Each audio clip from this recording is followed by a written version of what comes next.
Encha-nos com Teu Espírito Santo de graça, de verdade. Este Espírito Santo que é o guia de cada filho. O Senhor disse que quando Ele viesse, Ele nos guiaria em toda a verdade. E esse é o desejo de cada filho, Pai, de ser guiados pelo Senhor e na sua verdade, para que assim também possamos estar Te adorando verdadeiramente, conforme o Senhor tem dito em Sua palavra, em Seu programa de salvação e de adoração ao Senhor. Venha ajudar a cada um de nós. Dá-nos graça, entendimento, sabedoria, para entendermos a Sua palavra e assim estarmos posicionados como filhos e filhas do Senhor, ouvindo, obedecendo e agindo e sendo vivificados pelo Seu poder e por Sua graça. Toma minha mente, o meu coração, os meus lábios. Tira tudo que é humano e traga a Sua palavra, Pai, e alimente o nosso coração. Fale conosco, nós Te pedimos, em nome de nosso Senhor Jesus Cristo. Amém, Senhor. Graças a Deus. Deus abençoe, meus irmãos. Deus abençoe, irmão Dair, irmã Juliana, sejam bem-vindos. Os nossos irmãos através da internet, o nosso abraço. Deus abençoe a cada um, no nome do Senhor. Vamos ler a palavra de Deus em Apocalipse 17. Vamos ler todo o capítulo, para que assim a gente fique sabendo, né, o que Deus diz e Ele interpreta em sua palavra. Porque vamos lendo e vai sendo explicada dentro do próprio livro. Apocalipse 17. E veio um dos 7 anjos que tinham as 7 taças e falou comigo, dizendo-me: vem, mostrar-te-ei a condenação da grande prostituta que está sentada sobre muitas águas, com a qual se prostituíram os reis da terra, e os que habitam na terra se embebedaram com o vinho da sua prostituição. E levou-me em espírito a um deserto, e vi uma mulher assentada sobre uma besta de cor escarlata, que estava cheia de nome de blasfêmia, e tinha 7 cabeças e 10 chifres. E a mulher estava vestida de púrpura e de escarlata, e adornada com ouro e pedras preciosas e pérolas, e tinha na sua mão um cálice de ouro cheio das abominações e da imundícia da sua prostituição. E na sua testa estava escrito o nome, mistério, a grande Babilônia, a mãe das prostituições e abominações da terra. E vi que a mulher estava embriagada do sangue dos santos e do sangue das testemunhas de Jesus. E vendo-a, eu maravilhei-me com grande admiração. E o anjo disse: por que te admiras? Eu te direi o mistério da mulher e da besta que ela traz, a qual tem 7 cabeças e 10 chifres. A besta que viste foi, já não é, e há de subir do abismo, e irá à perdição.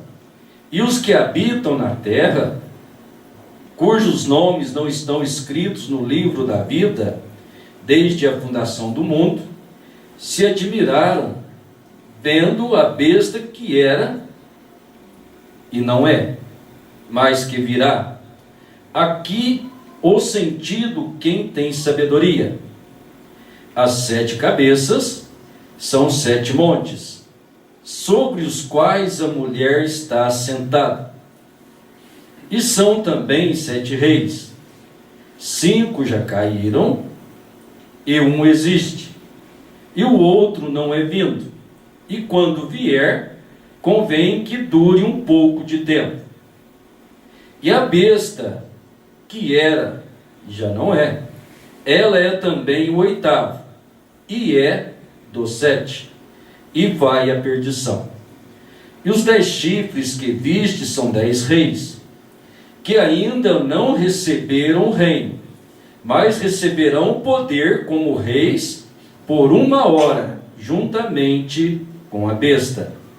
Estes têm o mesmo intento, e o entregarão o seu poder e autoridade à besta, e combaterão contra o cordeiro, e o cordeiro os vencerá, porque é Senhor dos senhores e Rei dos reis.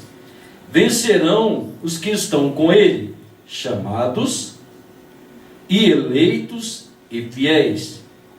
Disse-me, as águas que viste, onde se assenta a prostituta, são povos e multidões e nações e línguas. E os 10 chifres que vistes na besta são os que odiarão a prostituta e a colocarão desolada e nua, e comerão a sua carne e a queimarão no fogo. Porque Deus tem posto em seus corações que cumpram um mesmo intento e tenham uma mesma ideia, e que deem à besta o seu reino, até que se cumpram as palavras de Deus. E a mulher que viste é a grande cidade que reina sobre os reis da terra. Amém? Deus abençoe. Pode se assentar?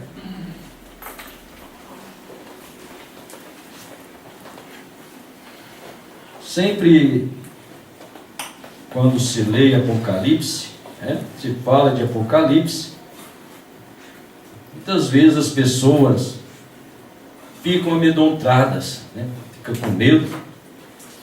Quando eu era menino, participava de um outro sistema religioso e eles ensinavam a não ler Apocalipse, para não ler Apocalipse não, que você fica doido. Mas Deus tem a sua graça e favorece a todos.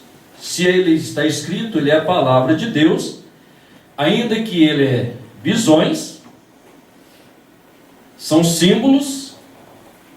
Então disse o profeta de Deus que nós temos que entender a simbologia da Bíblia para entender o que disse os profetas, porque a simbologia na Bíblia é a linguagem profética.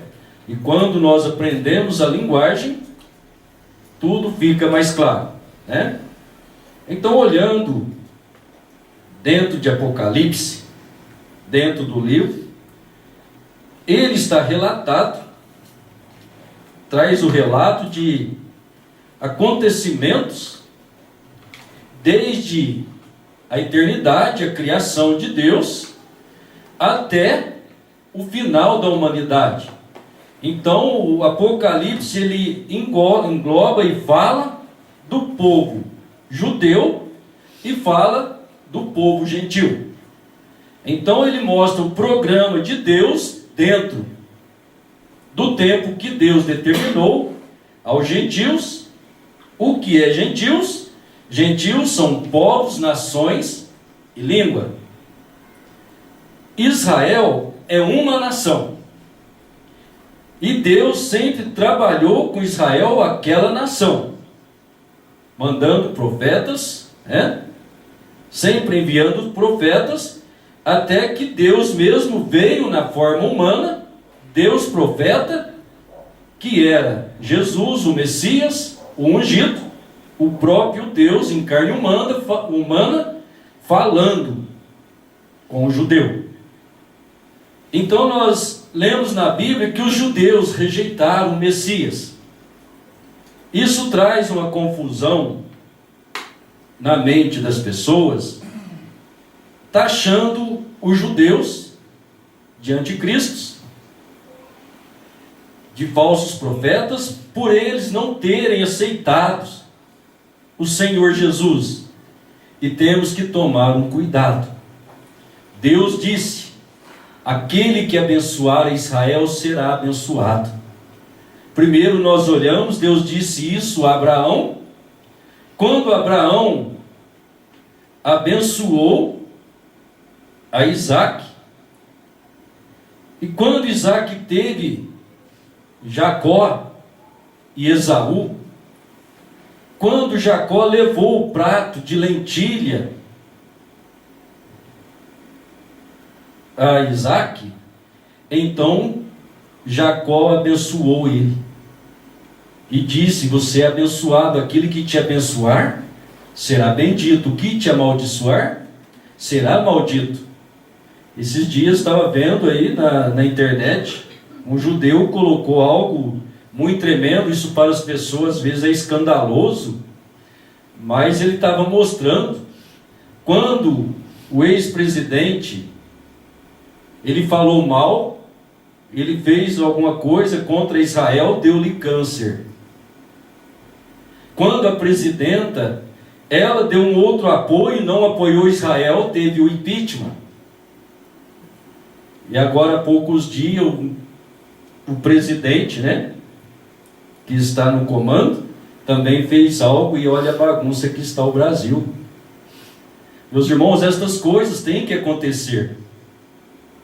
Então, não é isso que nós vamos falar, né, mas deveríamos passar também por isso. É só para nós entendermos que Deus trabalhou com Israel, Deus até mesmo manifestou para eles, e temos o relato no livro de João, ele veio para os seus e os seus não receberam, os seus judeus, mas todos quanto receberam, foram-lhe dado o poder de serem feitos filhos de Deus.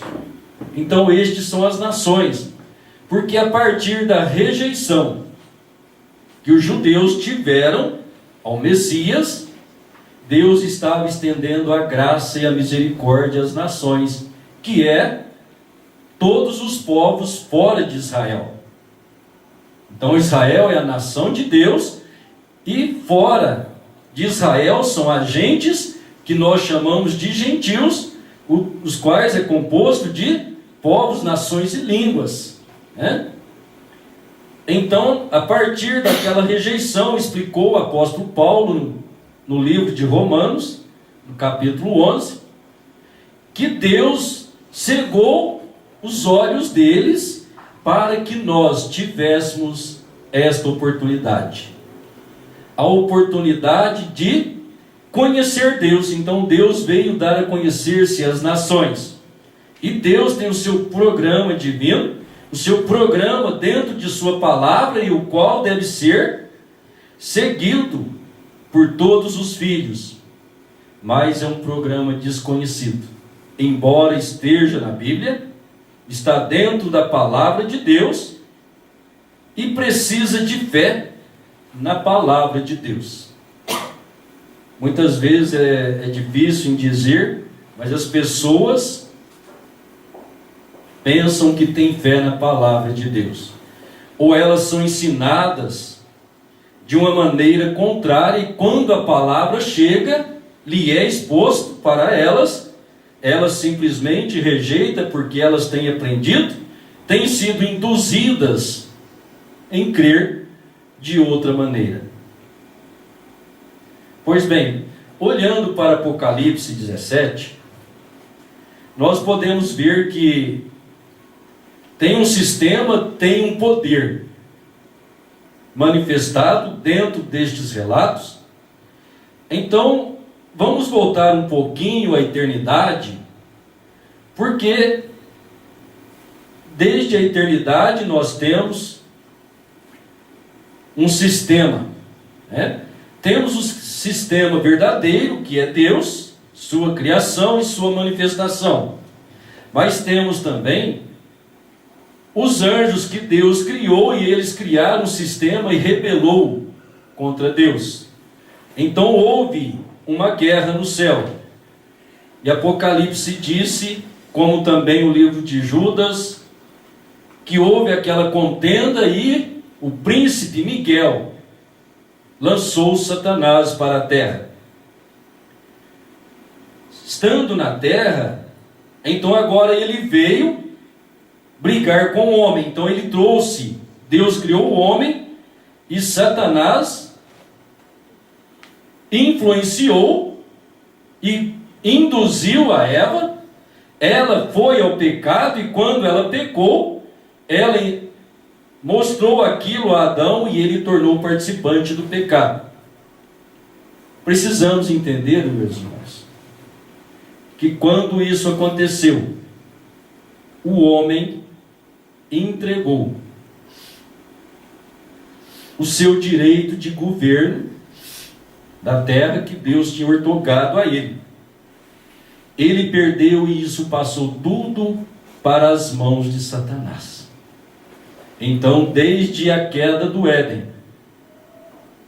até que nós sejamos raptados, né? Que é o arrebatamento, a trasladação que Deus prometeu que vai fazer a sua igreja, e Deus trabalhar com os judeus outra vez e eles serem mortos. Até este tempo, Satanás é o governo deste mundo. O mundo, as pessoas, as religiões ficam querendo declarar o mundo, declarar o Brasil para o Senhor Jesus. Não é, nunca será. Deus veio tomar dentre os gentios um povo para o seu nome. Quando ele tomar, ele vai fazer o arrebatamento. Quando ele tratar com Israel, aí sim, teremos um milênio. Depois do milênio, não haverá mais pecado nem morte. Os irmãos estão entendendo? Estão entendendo? Mas até nós sairmos daqui, não adianta. Não vamos declarar isso, porque a Bíblia diz: o mundo jaz no maligno. Se a Bíblia o disse, eu não posso dizer o contrário. Senão eu estarei ao contrário da Bíblia. Então vamos caminhar mais um pouquinho para que nós possamos entender esse sistema. Então ele derrubou, então Deus vem trabalhando. Deus vem enviando profetas. Deus até exterminou uma geração pecaminosa dos dias de Noé. Começou de novo. O pecado aumentou, proliferou. Deus desce do céu para ensinar a verdade, ensinar o verdadeiro amor e ainda se entregar por nós como um cordeiro, sendo a expiação para os nossos pecados, morrendo por nós, tirando o pecado original de sobre nós, derramando o seu sangue, nos deixando livres como filhos e filhas de Deus, para assim prosseguirmos adorando a Deus. Então, olhando do Senhor Jesus para cá, quando ele desce, Deus se materializa, conforme Evangelho de João, capítulo 1, versículo 1. No princípio era o verbo estava com Deus e o verbo era Deus. Versículo 14, o verbo se fez carne e habitou entre nós. Então, quando Jesus habitou entre nós, Deus em carne humana, Emanuel, Deus conosco, agora tirando o pecado de sobre o homem e chamando seus filhos. Para conhecer esta verdade, então nós sabemos que ele teve um grupo de apóstolos. Depois do grupo de apóstolos, no Pentecostes tivemos 120 pessoas, e depois com a pregação de Pedro foi o arrependimento de 5.000 almas. Então ali Deus estava estabelecendo a sua igreja.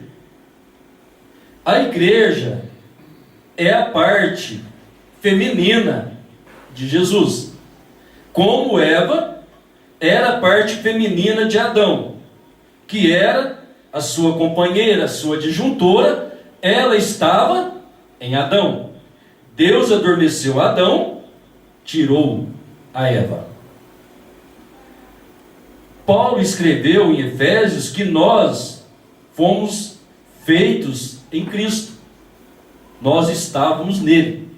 Então, quando ele estava aqui na terra, ele não casou, porque ele está tratando da vida espiritual dos filhos de Deus, e nós, como a sua igreja, a parte feminina, nós estávamos nele. Então, quando ele foi adormecido no Calvário, o seu lado cortado e saiu água, sangue e espírito. É justamente o que acontece em um nascimento de uma criança, não é assim? A mulher rompe a bolsa, sai a água, sai o sangue e logo vem a vida. Então saiu a água do corpo do Senhor, saiu o sangue e o seu espírito de vida veio sobre nós. Isso é novo nascimento para a igreja. É ter o Espírito de Cristo em nós. Então, a partir de aí, Deus veio trabalhar com as nações. dentro das nações, ele chama esta noiva, que nós chamamos de noiva, a esposa do Cordeiro, a igreja do Senhor. Não é assim? Então isso nós precisamos entender, que nós estávamos nele. Então, por estar nele, hoje nós somos chamados por ele a ouvir a sua voz e estar no mesmo evangelho. Então, quando nós falamos desse programa de Deus, nós temos que estar atento, porque o diabo sempre trabalhou paralelo, né? Trabalhou junto. Então nós vemos Satanás rebelando no céu. Deus criou o homem, ele trouxe o homem a uma rebelião, pois o homem pecado separou o homem de Deus. Por isso é morte, foi a separação. E assim, ele sempre foi mais abundante em sua semente, em sua proliferação e manifestação do que Deus. Nós vemos isso claramente dentro das Escrituras. Então Deus se torna homem dentro do ministério de Deus em carne humana, do Senhor Jesus. Havia o chamado Judas Iscariote. A Bíblia diz que ele é de Satanás. E quem colocou ele dentro daquele ministério divino de Deus? Deus salvando, Deus tratando com o homem, e Satanás estava ali?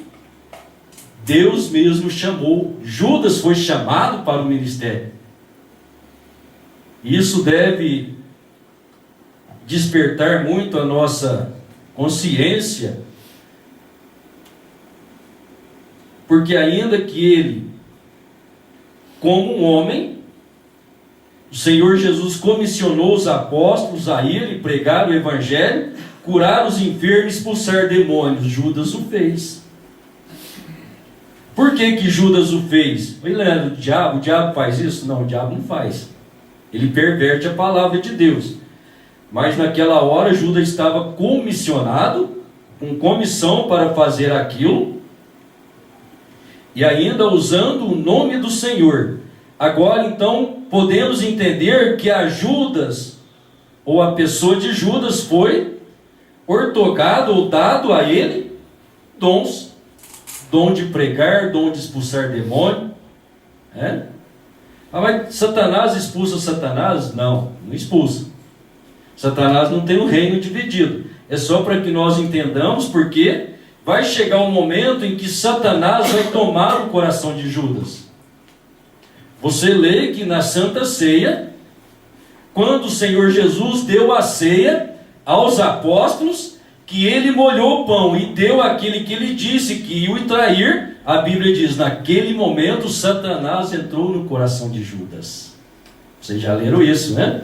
Então precisamos acompanhar para que nós não tenhamos uma confusão, mas sim que sejamos tirados desta confusão. Então ali, ele manifestou o que ele era. Entregou o Senhor Jesus, cumpriu o ministério dele, e onde a Bíblia diz, ele é filho do diabo. E ele estava dentro do ministério do Senhor Jesus. Assim sendo, o Senhor Jesus foi crucificado. Na mesma tarde, Judas Iscariote estava pendurado em uma forca. Logo vemos o Espírito Santo descendo na igreja. Que é o Espírito Santo? É o Espírito de Jesus Cristo. É o Deus eterno, o grande Criador, que habitava em Jesus, agora habitando na sua igreja. Aquilo que o diabo roubou, tirou do homem, que era aquele contato, aquela união com Deus. O homem pecou, Deus separou. Agora Deus veio e morreu pelo homem, derramou sangue, purificou e santificou o homem. Agora Deus vem e habita no homem outra vez. Por isso temos que passar por três processos, que é justificação, santificação e batismo do Espírito Santo. Você é justificado. Deus olha para você e diz, este é meu filho, esta é minha filha. Ele te justificou como filho. Então, ele vai agora começar o processo da santificação. O que nos lava é o sangue de Jesus Cristo. O sangue de Jesus Cristo está baseado em seu nome. Que nome? Jesus Cristo. Atos 4,12, porque não há outro nome dado entre os homens pelo qual devamos ser salvos. Então é o nome de Jesus. Então, quando é que nós tomamos o nome de Jesus sobre nós? É só eu estar no culto, você crê em Jesus, você o aceita? Amém, eu aceito. Então vamos começar a caminhada. Qual é o próximo passo? Aí é Atos 2,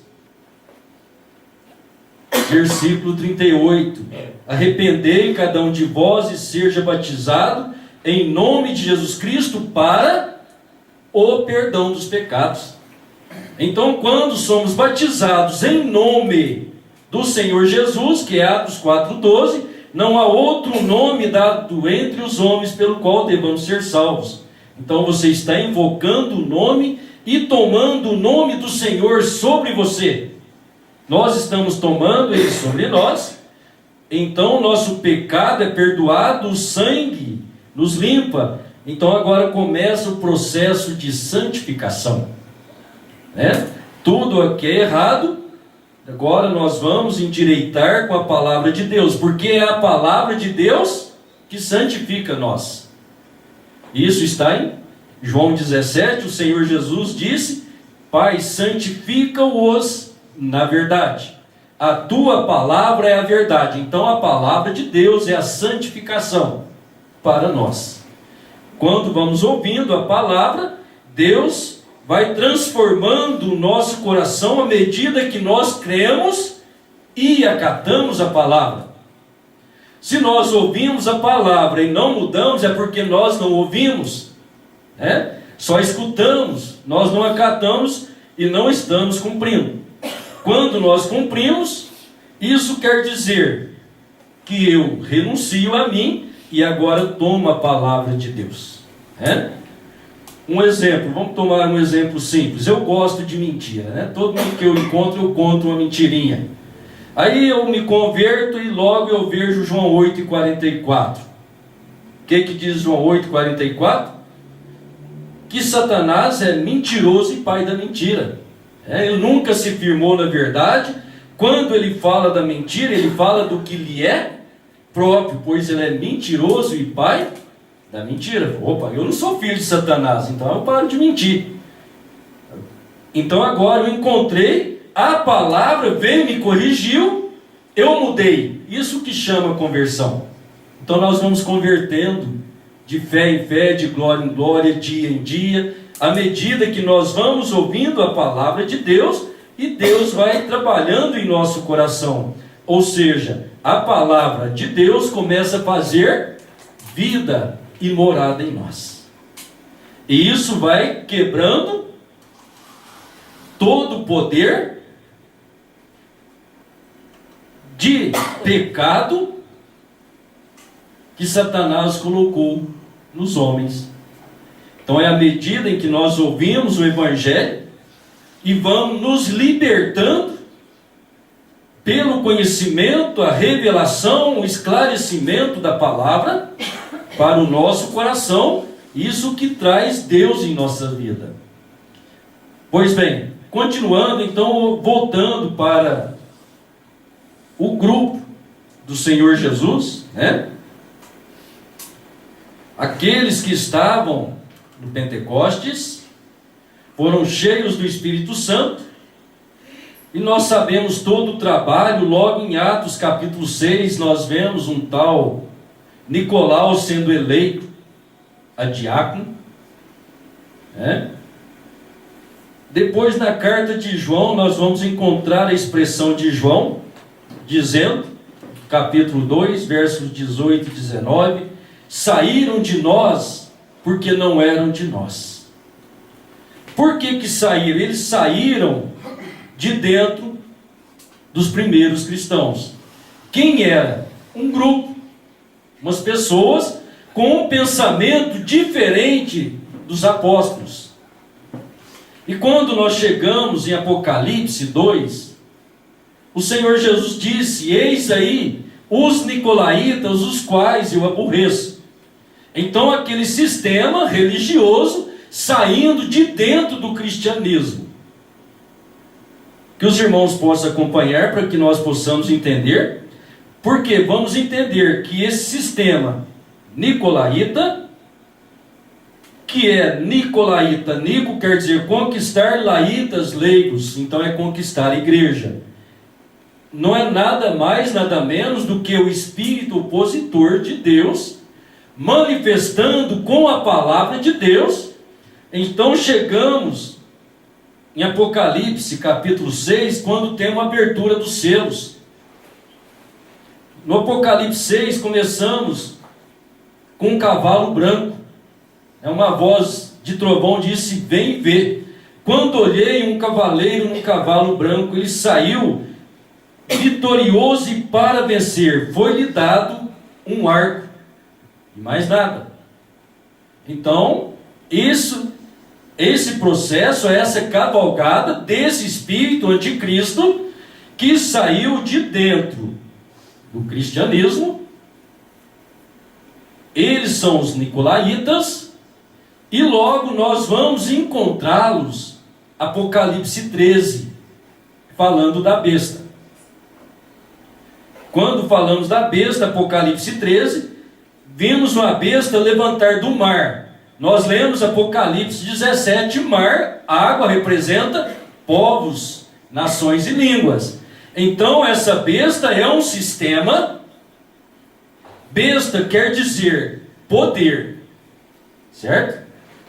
Esse poder começou a manifestar-se. Ele saiu com justiça, usando a palavra de Deus, um cavalo branco. Ele não é Cristo. Apocalipse 6. Logo nós vamos encontrar que ele aparece num cavalo vermelho. No cavalo vermelho, ele é esse povo religioso, servindo a Deus, glorificando a Deus. Mas não vamos esquecer que esse grupo, louvando e glorificando a Deus, eles são o joio. A chuva, a bênção de Deus, a palavra, ela cai para justos e para injustos. Ela cai sobre o milho e cai sobre o abrolho. É isso? E você vê, o milho balança para lá e para cá. Glória a Deus, aleluia. E o joio também, glória a Deus, aleluia. Então vamos lembrar que o joio sempre representa o maligno, representa Satanás. Satanás, ele foi criado um anjo de Deus adorador no céu. Mas contudo ele levantou contra Deus, e quando ele está na terra, ele continua o mesmo adorador, só querendo roubar a glória de Deus. Por isso ele manifesta como a igreja e como anti. Anti quer dizer contra. Agora, eu tenho falado, feito algumas lives pela manhã, tenho dito muito isso. Nas lives, as pessoas, nós precisamos entender, sempre quando estamos falando de vida espiritual, nós estamos falando de dois personagens, sempre. Deus, o nosso Criador, o Eterno, o Todo-Poderoso, que como o homem recebeu um nome, ele é o nosso Senhor Jesus Cristo, assim diz Hebreus 13:8, que ele é o mesmo ontem, hoje e eternamente. E o outro poder é Lúcifer. Se o mundo parar e olhar, quando as pessoas não aceitam ao Senhor Jesus, eles estão no domínio de Satanás. O Senhor Jesus disse: aquele que não é por mim, é contra mim. Aquele que comigo não se ajunta, se espalha.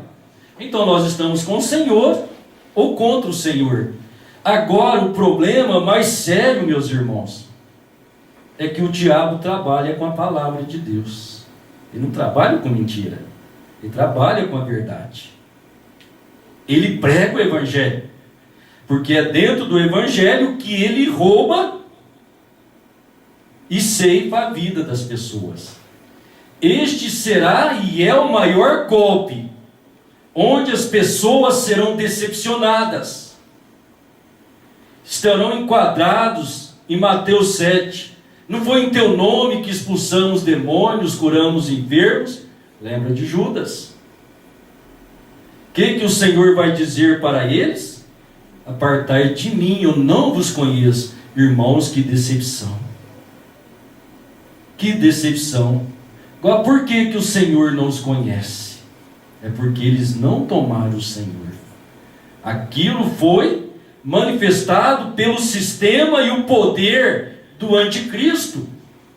Agora esse sistema, nós estamos vendo, esse sistema, um poder religioso. Então quando falamos da besta de Apocalipse 13, não estamos falando nada mais e nada menos do que o opositor de Deus.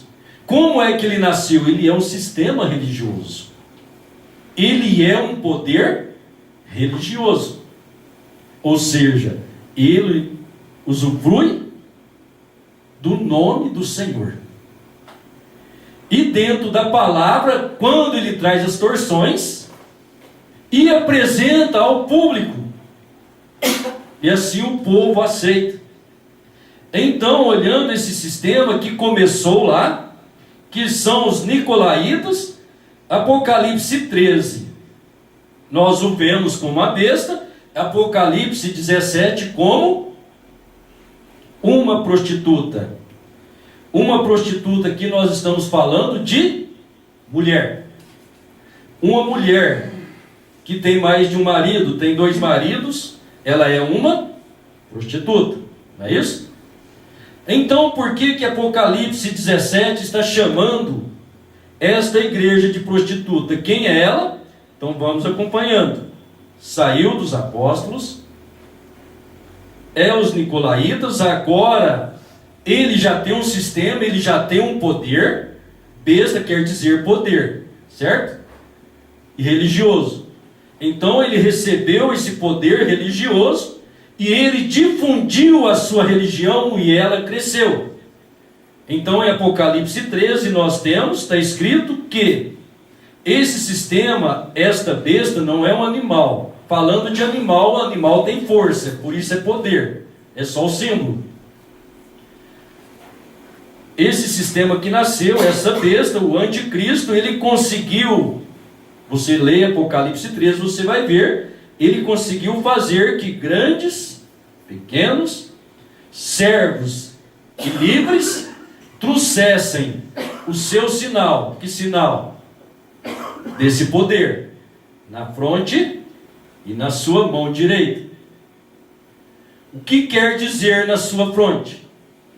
A fronte quer dizer espírito, consciência. Então, na consciência das pessoas, a doutrina que foi manifestado através desse sistema, desse poder que é a besta, as pessoas aderiram. Grandes, pequenos, reis da terra, né? A mulher, que está dizendo Apocalipse, está dizendo a mulher. A mulher, a igreja. Você quer uma característica dela para você descobrir quem ela é? Nós lemos aí, a mulher, ela está adornada de ouro e pérolas preciosas. Quando você fala de ouro e fala de pérolas, está falando de quê? Riqueza? É a igreja mais rica do mundo, você conhece? Essas são as características que a Bíblia traz. Agora, outra característica que essa mulher tem aqui, talvez o povo não saiba, não conhece, ela está sentada sobre 7 montes. 7 montes, literalmente falando, são 7 montanhas, certo? É a única cidade que tem uma igreja e ela é religiosa e está cercada de 7 montanhas ao redor dela. Se você quiser pesquisar, olhe pelo mapa, cidade do Vaticano dentro de Roma. Já falou, né? Entregou. Mas então essa característica que a Bíblia está dando, essa característica que a Bíblia oferece, agora se ela nasceu lá, ela vem trazendo a sua doutrina. Nós encontramos que a doutrina apostólica, ou seja, dos apóstolos, Paulo escreveu em Efésios 2:20, que nós estamos fundamentados na doutrina dos apóstolos e dos profetas. A igreja do Senhor, o Senhor Jesus disse que os que velam pela palavra e guardam e observam, ele disse: eu comparo como um homem sábio que edificou a sua casa sobre a rocha. Veio ventos, tempestades, mas a casa ficou firme. Por quê? Ela estava sobre a rocha. Então ele relata a seguir, no próximo versículo,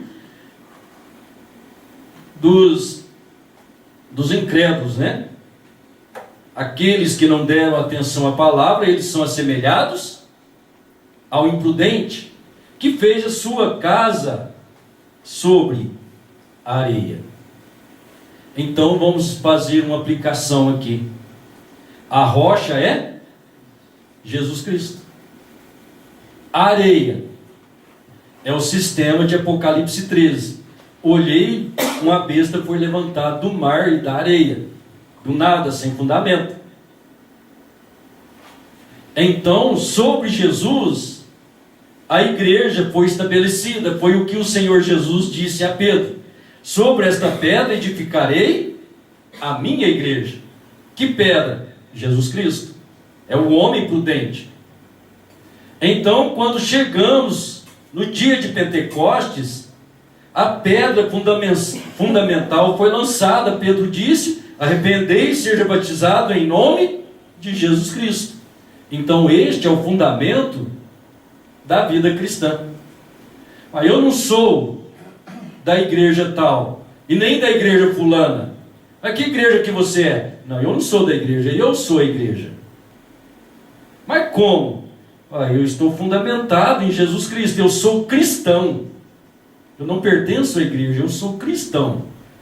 Eu costumo dizer, você conversa com as pessoas, principalmente os que dizem ser cristãos, é bom, e você começa a falar da Bíblia. Eu não gosto de discutir religião, nós estamos falando da Bíblia. Discutir religião é eu falar que a minha igreja está certa e você falar que a sua está certa.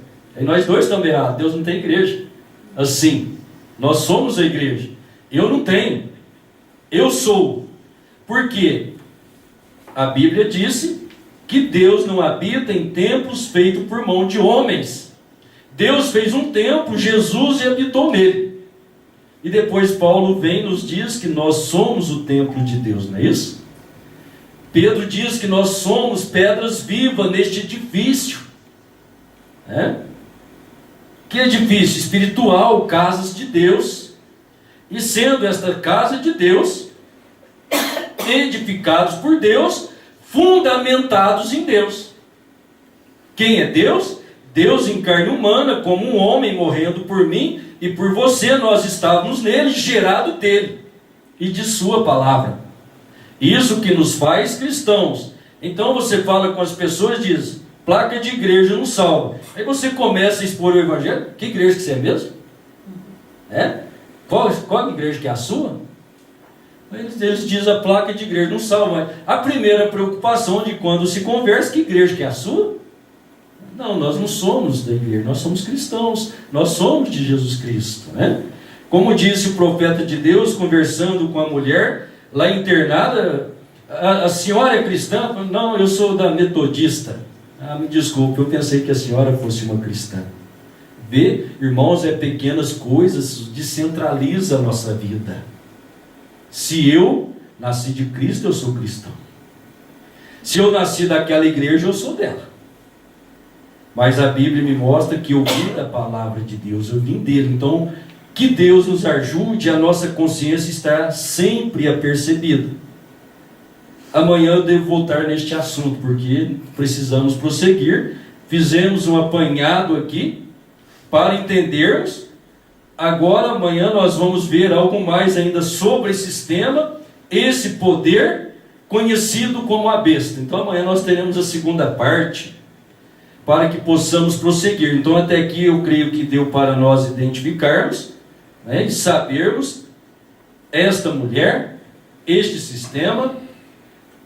Amanhã vamos ver mais coisas, você verá mais coisas. Então até aqui mostrando a igreja e o poder que está sobre ela, o poder que está sobre essa igreja lá no último versículo, né, que nós lemos aí. E a mulher que viste é a grande cidade é a grande cidade que reina sobre os reis da terra. Então depois você observa que aquele sumo pontífice, ele reina sobre os outros. Por enquanto, ele tem um poder religioso, certo? Então vamos ver que, deixa eu voltar. Quando é que essa igreja tornou-se prostituta? Ela saiu num cavalo branco. Logo nós encontramos ela no cavalo vermelho. Quando o diabo passou para o cavalo vermelho, aquele sistema religioso, ele teve uma união com o Estado, né? Ou seja, ele teve uma união com a política. Então ele, unindo com a política, foi-lhe dado poder. Então está escrito, né? O cavaleiro do cavalo vermelho foi-lhe dado uma espada, e com ela matasse e tirasse a paz da terra. Por isso ele se tornou o cavalo vermelho, começou a matar, derrubar sangue, certo? Então agora ele estava caminhando como cristianismo. Então, se aquela igreja estava como cristianismo, cabeça dela, logicamente, é Cristo, Jesus, certo? Mas quando ela se uniu com o Estado, então agora a política também. Então ela tem como cabeça Cristo e o Estado. Então a igreja, a mulher, agora com duas cabeças, ela é uma prostituta. Ela começou a matar. Então nós lemos aí, né? Aqui do Apocalipse 17, que ela está embriagada com o sangue dos santos, né? Se você lê a história falando sobre a Santa Inquisição, então você saberá quem foi que matou os santos e aqueles que foram mortos, que depois, passado de anos, ela declarou aqueles que ela matou como seus santos, né? Assim temos São Patrício, temos bem conhecido, né, Joana d'Arc, que lutou em favor do Evangelho. Eles assassinaram ela, e passou alguns anos e lançou para o povo que ela foi uma guerreira do sistema deles, e fazendo o povo ainda venerar e adorar Joana d'Arc como a santa. E aquilo chama as pessoas, e elas estão voltadas para aquilo. Então você vê esta igreja embriagada no sangue dos santos e dos santos. No sangue dos santos, embriagado com o sangue dos santos. E com a sua doutrina, com seu cálice, ela se misturou com os reis da terra e eles beberam com ela. Então você vê, é um sistema mundial. É um sistema mundial, ele é um sistema religioso e político. E ele está numa cavalgada forte. O intento dele, nós vemos aqui, é dominar o mundo, Deus já o disse. E eles estão caminhando para isto. É isso que nós vamos ver amanhã. Amém? Não vou entrar nisso agora não. É para isso, essa cavalgada que veio de lá até aqui, é para isso que está tendo todo o trabalho. E eles estão caminhando para isso. Talvez você saiba bem o que eu estou dizendo. Se não souber, vai ficar sabendo, né? Mas ele está caminhando com o seu sistema político e religioso para que eles sejam um governo e uma religião. Quem não ficar com eles serão mortos. Mas não fique com medo. Então eu digo, eu estava dizendo para minha esposa, é hora de nós mudarmos de comportamento. É hora de nós nos unirmos mais, em mais oração, mais dedicação a Deus. Porque a hora que esse sistema começar a manifestar, irmãos, nós não vamos ter essa liberdade mais não. Então, enquanto temos, vamos fazer. Enquanto nós fazemos isso, vamos encher a nossa aljava do Espírito Santo. Porque quando isso começar, o Espírito Santo vai raptar a sua igreja. E a única maneira para que eu seja raptado e você seja, nós temos que estar cheios deste Espírito Santo. Isso não é para nós termos medo, é para nós estarmos prontos. Amém? Agora, isso é individual. Temos que nos unir, mas tem que partir de dentro de cada coração. O Senhor Jesus disse: aquele que quer seguir a mim, renuncie a si mesmo. Renunciar, isso quer dizer jogar a nossa vida de um lado e tomar o Evangelho. Tome sua cruz e siga-me. Que Deus nos ajude. Deus nos dê graça, nos dê força e vontade de lutar pelo reino dos céus. Como disse o Senhor Jesus: se o meu reino fosse deste mundo, os meus estaria pelejando por ele. Então, naquela hora que ele estava sendo entregue, os apóstolos não lutou para manter ele no reinado, porque o reino não era deste mundo. Se fosse, eles iam pelejar para aquilo. Então não adianta nós pelejar por este mundo. Nosso reino não é daqui. O nosso reino é dos céus. Amém? Vamos ficar de pé? Querido Pai Celestial, nós te glorificamos, rendemos graças ao Senhor por sua bondade, pelo seu amor, pela simplicidade da sua palavra. Que os nossos olhos possam ver com clareza o que já está escrito e o que está acontecendo. O mundo está totalmente caído. A moralidade, a fragilidade humana